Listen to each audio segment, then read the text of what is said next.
안녕하십니까?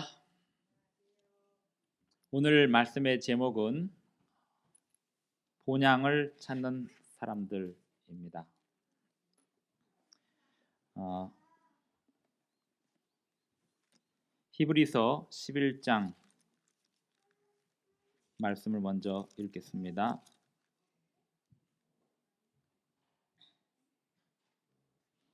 히브리서 11장 13절에 있는 말씀을 제가 읽겠습니다.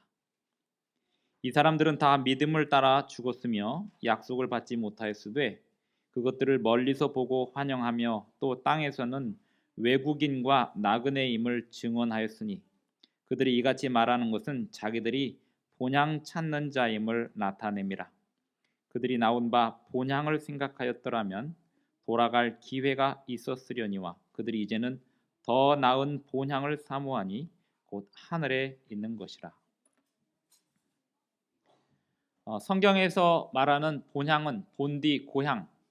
이 성경에서 말하는 본향은 이 땅에 있지 않다는 것이 중요합니다. 본향이 이 땅에 있지 않다는 것은 우리가 그 본향, 고향에 도착할 때까지 우리의 꿈은 완성되지 않습니다. 사람이 꿈이 작으면 그 작은 꿈 안에 갇혀서 그 꿈을 이루고 나면 그 다음에 삶의 목표가 사라집니다. 그러나 꿈이 크면 지금 하고 있는 고생스러운 일들을 감당할 수 있습니다.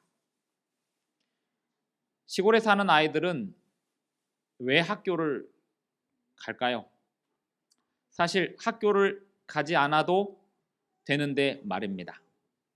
무슨 말씀이신지 잘 모르겠지만 지금 아이들은 더더욱 모르겠지만 형편이 어려운 나라일수록 학교는 안 가도 되는 곳입니다.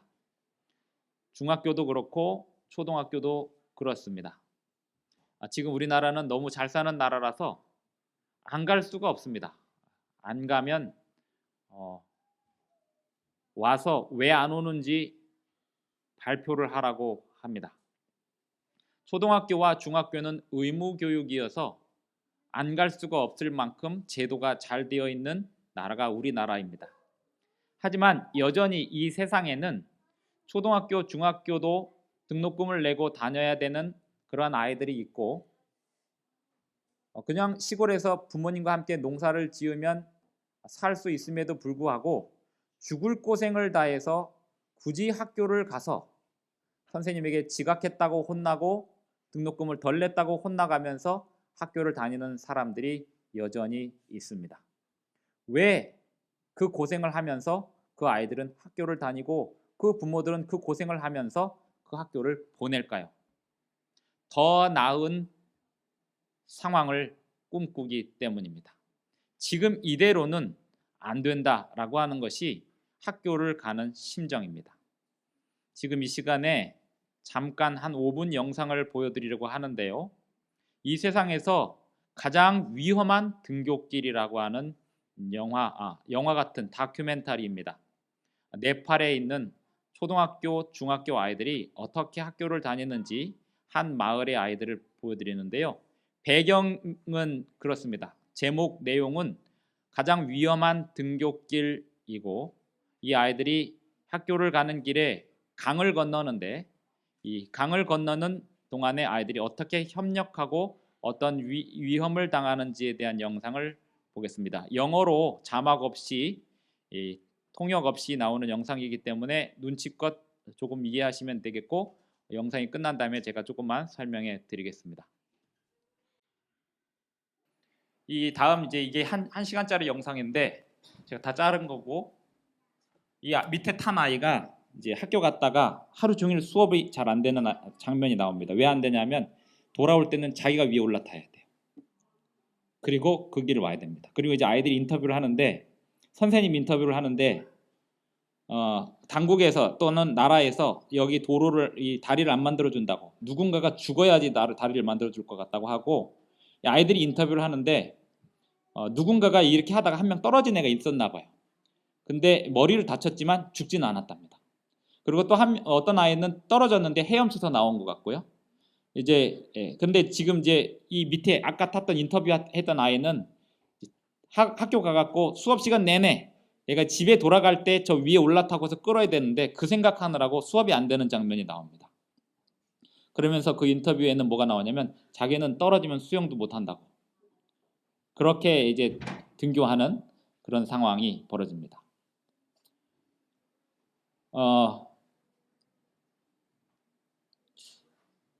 우리의 경쟁 상대는 누가 되어야 할까요? 우리는 학교를 들어가면 무한한 경쟁 사회 속에 살아가는데요.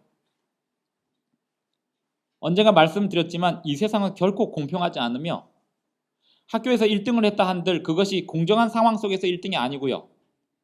올림픽에서 1등 했다 한들 똑같은 상황 속에서 똑같은 환경 속에서 같이 출발했는데 더 많이 노력했기 때문에 1등일까요? 그렇지 않습니다. 분명히 누군가는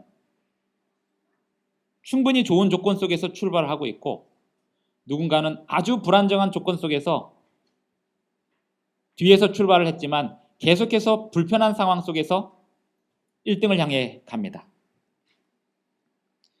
학교를 가는데 그것도 일주일에 한 번 가는 것도 아니고 매일 가는데 이렇게 죽을 고비를 넘겨가며 가야 하는 저 어린이들하고 일주일에 한 번 교회를 가는데 불편하면 안 가도 되는 현대시대의 대한민국을 살아가는 사람들하고 경쟁이 될까요? 비교도 안 되는 것입니다. 하나님은 공평하실까요? 예, 하나님은 공평하십니다. 하나님은 공평하시기 때문에 사람의 환경을 다 아시고 편안한 환경 속에서 신앙한 사람과 불편한 환경 속에서 신앙한 사람을 반드시 다르게 평가하십니다. 어떤 사람은 예수님을 단 한 번 부르고 하늘나라에 가지만 어떤 사람은 평생 예수님을 부르고도 하늘나라에 못 갑니다. 이유가 뭘까요? 하나님은 그 사람의 환경을 다 아십니다. 그래서 하나님이 사람을 평가하는 기준은 하나입니다. 바로 믿음인 것입니다. 믿음이 없이는 하나님을 기쁘시게 할 방법이 없습니다. 하나님께 나아가는 자는 반드시 그가 계신 것과 또한 그가 자기를 찾는 자들에게 상 주시는 이심을 믿어야 할지니라. 저 아이들이, 이 초등학교 아이들이 언제 자랑스럽냐면 자기가 중학생이 돼서 다른 사람을 위해서 그 위에 올라타고서 끌 수 있는 순간이 되면 그게 자랑스럽대요. 우리나라 아이들은 어떨까요? 학교에서 칭찬받고 상을 받고 또 사람들 앞에서 율동을 하고 댄스를 하고 주목을 받을 때 자랑스럽다고 하겠죠. 그런데 똑같은 이 세상에 살고 있는 똑같은 한편에 살고 있는 아이는 자기가 뭔가를 성취해서 누군가를 제압하고 1등하고 올라서서 자랑스러운 게 아니고 자기가 가는 등굣길에 또 다른 누군가도 끌 수 있을 만큼 그 끈을 붙잡고 그 죽음의 강을 건널 수 있는 힘이 생겼을 때 비로소 자랑스럽다라고 여긴다는 거죠. 이 믿음이라는 게 뭘까요? 성경에 말하는 믿음이라는 건 뭘까요? 이 믿음이라는 건 결국 하나님을 위하여 봉사할 수 있는 마음의 상태가 믿음입니다. 하나님은 어떤 사람에게 상을 주시는가 하면 그 위에 올라타고 다른 사람들을 끌어가는 그 사람의 숭고한 노력, 그것을 믿음이라고 평가해 주십니다. 믿음이 없이는 하나님을 기쁘시게 하지 못하나니 하나님께 나아가는 자는 반드시 그가 계신 것과 또한 그가 자기를 찾는 자들에게 상 주시는 이심을 믿어야 할지니라. 지난 시간 가인의 후손들의 족보와 셋의 후손들의 족보를 보여드렸습니다. 지난 시간에 잠깐 말씀드린 바에 의하면 가인의 후손들은 잘 살았습니다. 떵떵거리며 살았고요. 19절에 보면 라멕은 아내를 둘이나 얻어서 하나는 장식품, 하나는 짤랑짤랑으로 데리고 살았고 20절에 아다는 목축업의 대가가 되어서 대농장을 경영했고 21절에 유발은 세계적인 악기 제조와 연주단을 운영했고 22절 실라는 두발 가인을 낳았는데 그는 구리와 쇠로 여러 가지 무기를 만들어서 전 세계적으로 무기를 판매하며 떵떵거리며 살았습니다. 그리고 23절은 라멕이 아다와 실라에게 시를 지어서 자랑을 했는데 그 시는 히브리 문학 구조상 가장 아름다운 구조의 운율의 시로 남았고 인류 최초의 시로 남았는데 그 시의 내용은 살인과 간음입니다. 내 목소리를 들으라 라멕의 아내들이여 내 말을 들으라 나의 상처로 말미암아 내가 사람을 죽였고 나의 상함으로 말미암아 소년을 죽였도다. 살인과 간음 그리고 그 살인과 간음을 하나님이 칭찬해 주시겠다. 이런 시예요. 가인을 위하여는 벌이 7배 1인데 라멕을 위하여는 벌이 77배 1이로다. 온 세상에 사람들을 문화를 지배하고 있는 이 세상의 오늘날의 문화도 기독교 문화입니다. 이 기독교 문화인데 그 기독교 문화 속에서 살인과 폭력이 정당화되며 그 살인과 폭력을 하나님께서 지지하고 후원해 주시는 것처럼 온 세상에 문화적으로 전파되고 있습니다. 가인의 후손들이 살았던 모습과 다를 바가 없죠. 24절 가인을 위하여는 벌이 7배 1인데 라멕을 위하여는 벌이 77배 1이로다. 반면에 셋의 후손들의 족보를 보면 창세기 5장 4절부터 20절까지 나와 있는 셋의 후손들의 족보를 보면 1절만 먼저 보겠습니다. 이것은 아담의 계보를 적은 책이니라. 아담의 계보를 적은 책에서 가인의 후손들이 어떻게 살았는지 나오지만 5장부터는 그들의 삶은 이제 제껴놓습니다. 그들은 그렇게 잘 살았다는 거예요. 로마서 1장에 보면 하나님이 버려두신 세상은 잘 살 거다 이렇게 되어 있습니다. 하나님 안 믿어서 불행해졌다고요? 하나님 안 믿어서 가난해졌다고요? 하나님 잘 믿으면 부자 된다고요? 그래서 지금 부자들은 하나님을 잘 믿어서 부자가 됐다고요? 하나님을 잘 안 믿고 하나님을 향하여 배신하고 떠났어도 가인의 후손들이 잘 살았던 것처럼 로마서 1장에서 그 바울이 말한 것처럼 잘 살고요. 떵떵거리며 살고요. 죽을 때까지 편안하게 살다가 갑니다. 그런 반면에 셋의 후손들은 어떻게 살았을까요? 4절에 보면 아담은 셋을 낳은 후 800년을 지내며 자녀들을 낳았으며 그는 930세를 살고 죽었더라. 셋은 105세에 에노스를 낳았고 에노스를 낳은 후 807년을 지내며 자녀들을 낳았으며 그는 912세를 살고 죽었더라. 에노스는 90세에 게난을 낳았고 게난을 낳은 후 815년을 지내며 자녀들을 낳았으며 그는 905세를 살고 죽었더라. 게난은 70세에 마할랄레를 낳았고 마할랄레를 낳은 후 840년을 지내며 자녀들을 낳았으며 그는 910세를 살고 죽었더라. 마할랄레는 65세에 야렛을 낳았고 야렛을 낳은 후 830년을 지내며 자녀를 낳았으며 그는 895세를 살고 죽었더라. 야렛은 162세에 에녹을 낳았고 에녹을 낳은 후 800년을 지내며 자녀들을 낳았으며 그는 962세를 살고 죽었더라. 그렇게 평생 자녀들을 낳으면서 살았던 이 사람들의 모습, 이들이 바로 우리의 직계조상들입니다. 모든 인류의 직계조상이 아담이고 셋이고 에노스고 노아에 이르기까지 어느 누구도 이들의 후손이 아닌 사람은 세상에 없습니다. 모두가 다 에녹의 후손이고요. 모두가 다 마할랄레의 후손이고요. 모두가 다 게난의 후손입니다. 왜냐하면 이들이 낳은 수많은 다른 자녀들은 노아 홍수와 함께 다 멸망했습니다. 이들이 낳은 수많은 다른 자녀들이 왜 멸망했을까요? 가인의 후손들과 함께 어울려 살면서 타락의 길로 가버렸기 때문에 노아가 방주에 탈 때는 8명밖에 타지 못했습니다. 어쩌면 이 각 시대의 대쟁투에 나오는 개국 이래로 없던 환란이라는 게 뭘까를 생각해 봅니다. 마지막 때 예수님 오시기 직전에 엄청난 환란이 올 텐데 개국 이래로 없던 환란, 그 환란이라는 게 뭘까요? 그 인간이 고안해낼 수 없었던 놀라운 고문 기술 이런 걸 말할까요? 중세시대 기독교인들이 핍박을 당하고 고문당한 그 모든 내용들을 보면 그 고문의 잔인함이 이루 말할 수가 없습니다. 그런데 그 고문이나 고통을 가했던 그 모든 것보다도 더 강한 환란이 앞으로 다가오고 있을까요? 개국 이래로 없던 환란이 뭘까요? 이 개국 이래로 없던 환란이 무엇인지는 그 어느 누구도 설명하지 않고 있습니다. 그냥 개국 이래로 없던 환란이 올 것이다 라고만 되어 있습니다. 사람은 언제 환란과 고난을 겪을까요? 언제 고통스러울까요? 사실 아까 이 네팔에 있는 그 아이들을 보면서 이 네팔 아이들을 위해서 다리를 지어주고 학교를 지어주면 답이 해결이 될까? 그리고 이 네팔 아이들은 우리 대한민국의 아이들보다 불편하고 우리 아이들은 편안하게 살까? 위험한 등굣길. 대한민국의 등굣길은 과연 편안할까요? 대한민국의 학교는 과연 편안할까요? 네팔에서 그 강을 건너서 학교를 향하여 가는 아이들이나 지금 시대를 살아가는 이 아이들이 등교할 때의 그 심정이나 물질적으로 신체적으로 물리적인 환경은 다르지만 정신적인 스트레스는 여전히 같을 수 있습니다. 성경적으로 근거가 있습니다.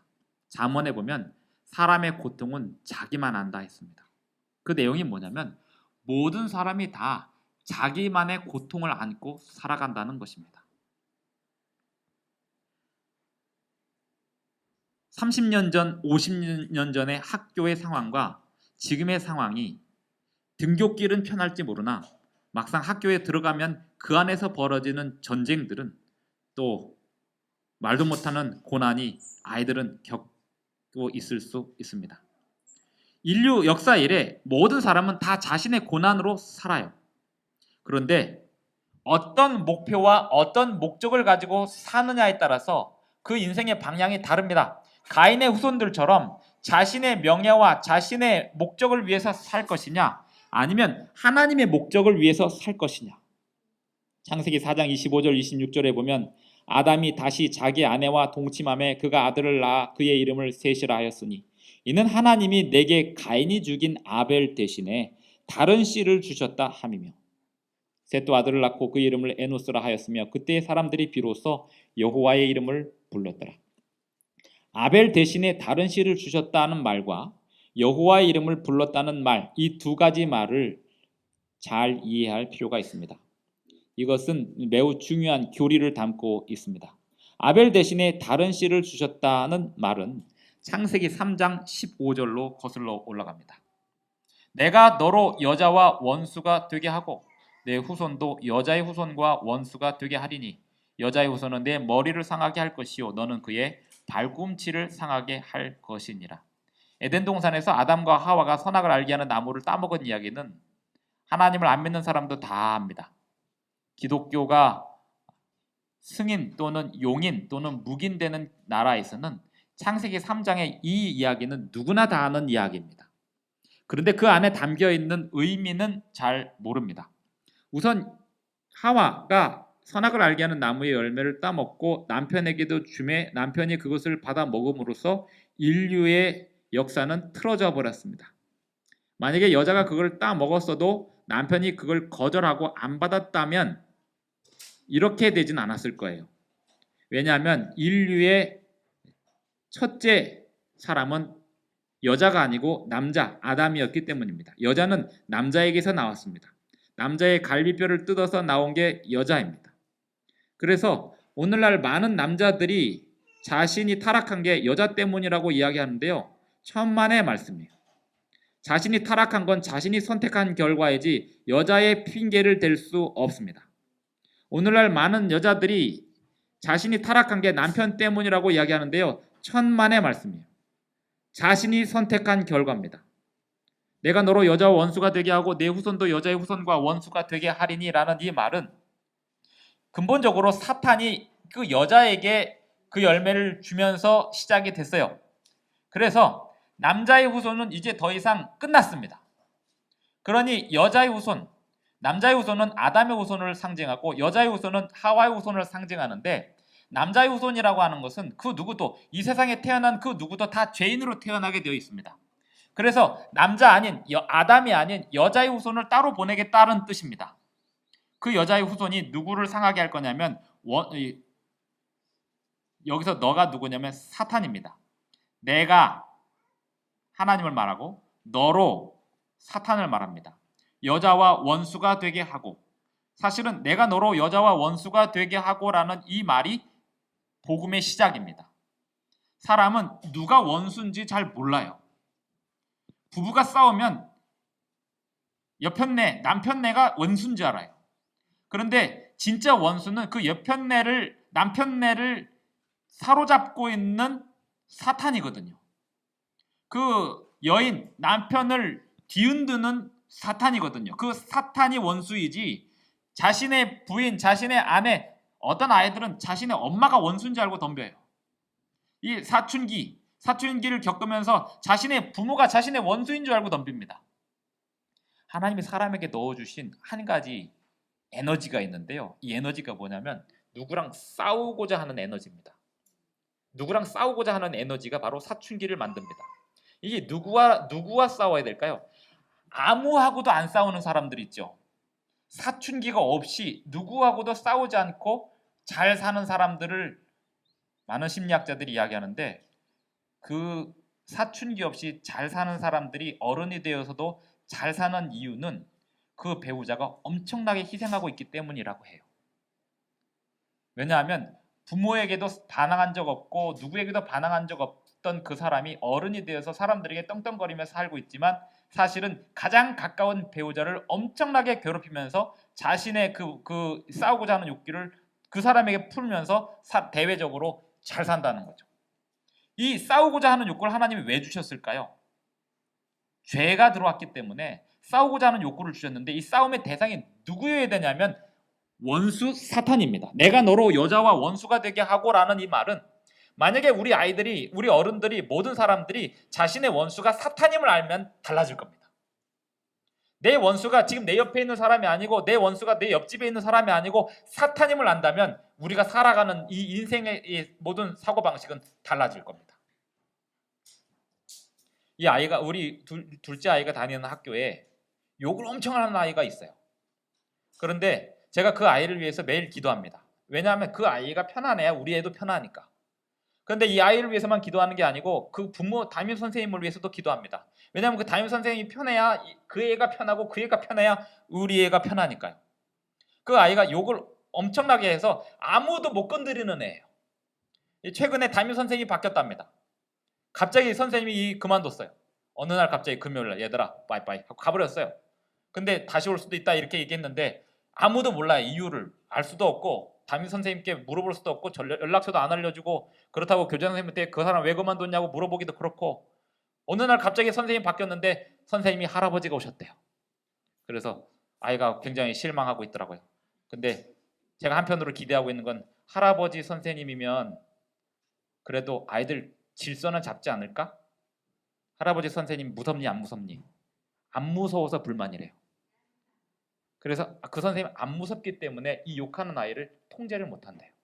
여자 선생님이었는데, 젊은 똘망똘망한 여자 선생님인데 그 선생님은 이 아이를 컨트롤했던 거죠. 근데 나이 드신 할아버지 선생님이 지금 와갖고 그 아이를 컨트롤이 안 되니까, 그 아이가 컨트롤이 안 되면 그 아이로 인해서 그 주변에 있는 아이들은 다 참고 살아야 되는 거예요. 근데 한편으로 제 마음 가운데 이 아이가 그 애를 미워하지 않게 해달라고 기도했어요. 어느 날 그 선생님 바뀐 날 하루 종일 기도했습니다. 하나님, 이 아이의 원수는 제가 아님을 알게 해주십시오.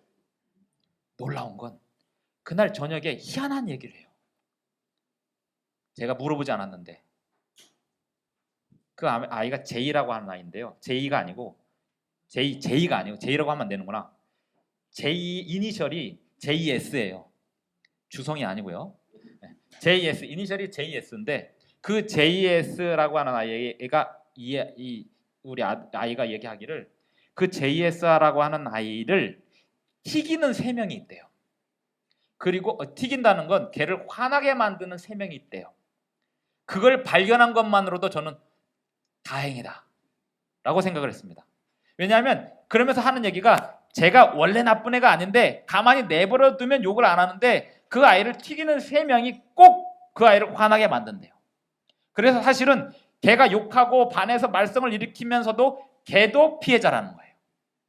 사실 우리가 이 인생에서 벌어지는 많은 일들이 가해자만 있는 게 아니고, 사람들은 어떤 가해자들을 찾아서 그 가해자를 처벌하고 짓밟고 매도하고 떠나보내면 끝나는 줄 알지만 그 가해자 또한 또 다른 피해자임을 우리가 알 때 우리가 이 세상을 살아가는 그 여유와 이 태도가 완전히 달라질 것입니다. 그거 아시죠? 이 동네 10년 전까지만 해도 우리나라에서 가장 유명했던 동네였다는 거.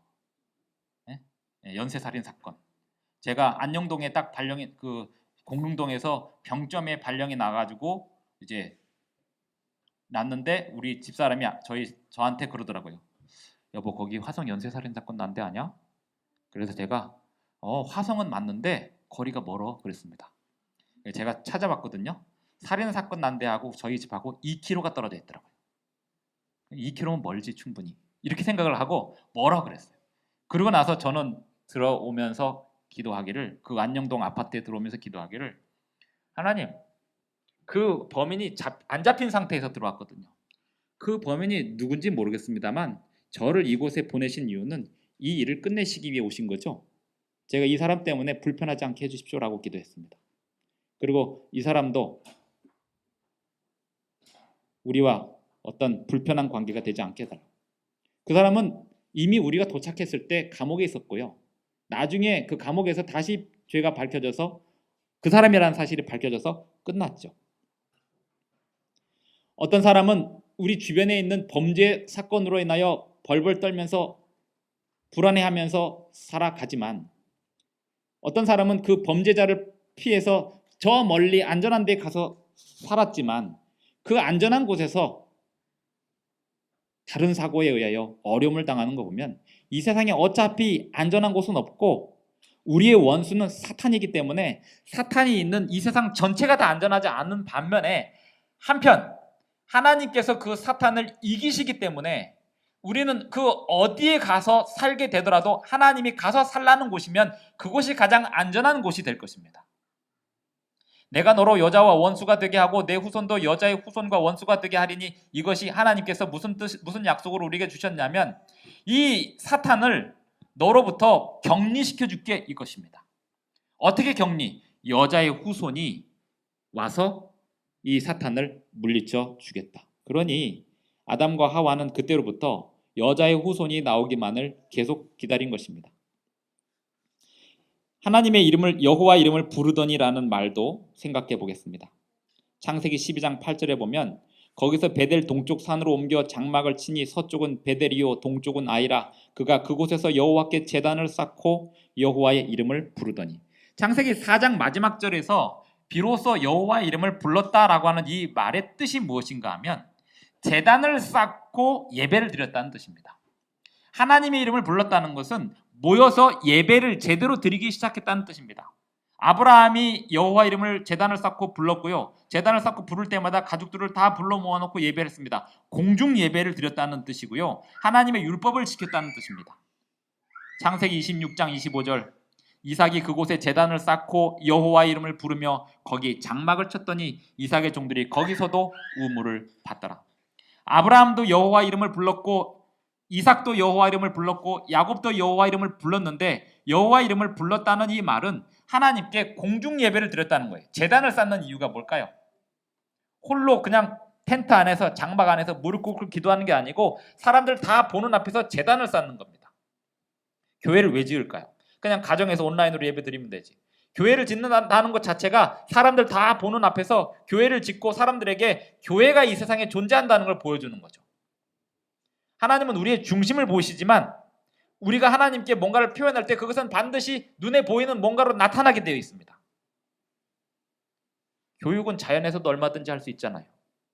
숲속에서도 얼마든지 할 수 있잖아요. 하나님이 자연을 통해서 가르쳐 주시는 그 교육이면 충분하잖아요. 그런데 왜 저 아이들은 자기들은 충분한 그 자연 환경 속에서 살면서 그걸로 만족하지 않고 죽을 고생을 해가면서 학교를 갈까요?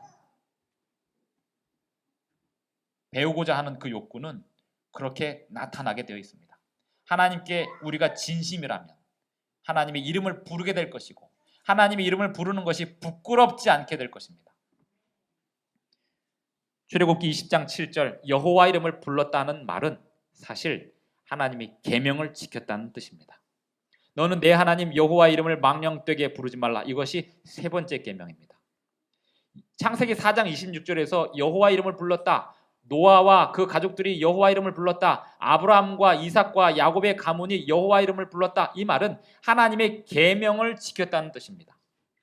노아 시대에는 하나님의 율법, 성경책이 없었습니다. 하지만 그는 부모로부터 전수받은 율법, 안식일을 기억하여 거룩히 지키라는 율법, 하나님 외에 다른 신을 섬기지 말라는 율법, 살인하지 말라는 율법, 가인도 그 율법을 알고 있었어요. 가인이 아벨을 죽인 다음에 자기가 죄 지은 걸 알았습니다. 그래서 괴로워했던 겁니다. 아브라함 안식일 지켰을까요? 이런 질문하는 장로교인이 있었습니다. 창세기에는 안식일 지키라는 계명이 없대요. 출애굽기부터 나왔대요. 광야에 이스라엘 백성들이 출애굽하면서 나온 계명이 안식일 계명이래요. 그럴까요? 노아는 안식일 지켰을까요? 노아는 안식일 지켰을 거라는 충분한 정황상의 증거가 있습니다. 그리고 그 안식일 지키라는 계명이 없었던 이유는 너무 당연하니까요. 너무 당연한 얘기는 안 하는 겁니다. 할 필요가 없는 거죠. 부모가 아이들한테 이제 막 말을 배우는 아이한테 너 도둑질하면 안 돼. 이런 말 하나요? 안 하나요? 지금 이 재아한테 엄마가 매일 야, 너 도둑질하지 마라. 이런 말 하나요? 안 하나요? 너 간음하지 마라. 이런 말 하나 안 하나요? 너무 당연한 얘기는 안 하는 겁니다. 창세기에 왜 안식일을 기억하여 거룩히 지키라는 말을 안 할까요? 너무 당연하니까요. 근데 왜 출애굽기에 가서 안식일을 기억하여 거룩히 지키라는 말을 할까요? 안식일을 지키라는 말이 아니고 기억하여 지키라는 말을 할까요? 너무 당연한 걸 안 하니까요. 출애굽기 20장 7절에 너는 내 하나님 여호와 이름을 망령되게 부르지 말라. 이 당연한 얘기를 해야 될 만큼 이스라엘 백성들이 애굽에 살면서 애굽에 물들어 있었습니다. 여호와 이름을 망령되게 부르지 말라 이 말씀처럼 셋의 후손들은 하나님의 계명을 지켰습니다. 충성스러운 사람들은 전에 하나님을 경배하였다. 그러나 인구가 증가함에 따라 두 부류 사이의 구별이 더욱 현저하게 되었다. 한 부류는 하나님께 대한 충성을 주저없이 고백하였고 다른 부류는 하나님을 무시하고 불순종하였다. 사실 목사가 가장 기분 좋은 소식은 뭔지 모르겠습니다. 다른 목사님들 모르니까요. 제가 가장 기분 좋은 소식은 이번 주에 두 개를 들었는데 하나는 어떤 성도님의 이야기였고 하나는 어떤 아이의 이야기였습니다. 어떤 성도님이 요새 각시대의 대쟁투를 읽는데 너무 재밌대요. 저는 그 얘기 들을 때 너무 행복했어요. 젊은 집사님이 각시대 대쟁투, 얀 후스, 위클리프 이 사람들의 행적을 읽고 있는데 너무 재밌대요. 책은 공부 잘하는 사람들만 재밌는 건가요? 아니면 하나님의 말씀을 받아들일 준비가 된 사람들이 재밌는 걸까요? 각시대의 대쟁투는요. 어떤 사람들이 가장 재밌어하는 책이냐면 공부를 진짜 많이 한 사람들한테 줬을 때 가장 효과적인 책이 각시대의 대쟁투예요. 이 공부 잘 안 한 그러니까 누구에게나 줘도 그냥 재밌게 읽는 책이 정로의 계단이고요. 공부를 제일 이 세상에서 공부 제일 잘하는 사람들한테 문서전도인이 줬을 때 가장 효과 보는 책이 각시대 대쟁투예요. 이거는 첫 장부터 끝장까지 그냥 그 카리스마와 내용이 탄탄합니다. 근데 이 책이 재밌다고요? 그러면 그 사람은 학교 다닐 때 공부 잘했던 사람하고 급이 같은 거죠. 조한나 집사님. 자랑스럽게 생각하십시오. 내가 얼마나 자랑스러운 부모인지. 또 다른 사람은 얘기하지 않겠습니다만 한 아이입니다. 이 아이는 성경 이야기를 많이 알고 있대요. 그런데 왜 많이 하냐면 아빠가 집에서 성경을 이야기를 읽어줬대요. 근데 그 아빠가 제가 전혀 상상치도 못했던 아빠였어요. 그 아빠가 성경을 많이 읽어줘서 그 아이가 성경 이야기를 많이 알고 있더라. 이런 얘기를 제가 전해 들었어요. 다른 사람을 통해서. 충성스러운 사람들은 전에 하나님을 경배하였다. 그러나 인구가 증가함에 따라 두 부류 사이의 구별이 더욱 현저하게 되었다. 한 부류는 하나님께 대한 충성을 주저없이 고백하였고 한 부류가 하나님께 대한 충성을 주저없이 고백하는 방법은 독서를 하고 아이들에게 성경 이야기를 읽어주는 겁니다. 이것이 주저없이 하나님을 고백하는 방법입니다. 다른 부류는 하나님을 무시하고 불순종하였다. 어떻게 하면 무시하고 불순종하였는가 하면 그냥 바쁘게 사는 겁니다. 열심히 하나님 말씀 볼 시간 없이 그냥 열심히 사는 거예요. 그러면 하나님을 무시하고 불순종하는 겁니다. 그래서 가인의 후손처럼 성공하는 겁니다. 그의 후손들은 단순히 세속적이고 물질적인 발전에 있어서는 탁월하였다. 이 가인의 후손들이요. 그러나 그들은 하나님에 대해서는 무관심하였고 사람을 위한 하나님의 목적에도 반대하였다. 가인이 이끌어들인 살인죄에 그의 5대손 라멕은 일부 다처의 죄를 더하였으며 하나님을 거역하면서도 가인의 보복에 대한 하나님의 말씀에서 자신도 안전을 보장받으려고 하나님을 인정하였다. 이 성경절 아까 그 라멕이 쓴 시 내용 보면 지금 기독교인들의 모습하고 똑같아요. 하나님의 계명을 지키지 않는데도 하나님 자기 편이에요. 그냥 약한 국가에 가갖고 마구 짓밟으면서도 하나님 자기 편이에요. 하나님의 계명을 지키지 않으면서도, 하나님의 계명을 지키는 사람들을 괴롭히면서도. 중세시대 십자군 운동 아시죠? 중세시대 십자군 운동이 뭐예요? 역사를 배우시면 그냥 한 번쯤은 들어봤던 이야기. 십자군 운동. 이스라엘 나라를 회복하기 위해서, 이슬람 사람들로부터 회복하기 위해서 중세의 군인들이 가갖고 이스라엘에 가갖고 이슬람하고 전쟁하는 건데, 예수님의 고향을 회복하겠다고. 그래가지고 전쟁하기 위하여 군인들이 이제 모집이 되는데 세례를 받아야 되니까 세례를 어떻게 받냐면 이 사람들 하나하나 다 이렇게 할 시간이 없으니까 조금 이게 과장된 얘기인지 모르겠지만 호수를 이렇게 뿌렸대. 쫙. 자, 니네 세례 쭉 끝. 출발. 이렇게 해서 전쟁하고. 이렇게 전쟁하러 나갔다 그래요. 이게 좀 과장된 이야기긴 하겠죠. 이렇게 세례. 침례를 해야 되는데 침례는 너무 복잡하니까 뿌리는 걸로 바뀌고 뿌리는 것도 복잡하니까 이렇게 뿌리는 걸로 바뀌었어요. 왜? 급하고 바쁘니까. 침례는 아무리 급하고 바빠도 그 빌립과 네시 이야기 아시죠? 사도행전에 보면 그 네시가 에디오피로 돌아가는 길에 빌립이 쫓아가 갖고 이렇게 성경을 가르친 다음에 이 네시가 그럼 나 침례 받고 싶다고 그러니까 아유 그냥 당신도 바쁘고 나도 바쁘니까 그냥 이렇게 물잔에다가 머리 이렇게 안수하고 끝냅시다 한 게 아니라 둘이서 물을 찾아갑니다. 그래가지고 그 번거로운 일을 합니다. 물에 다 담그는 침례의식을 합니다. 그게 침례예요.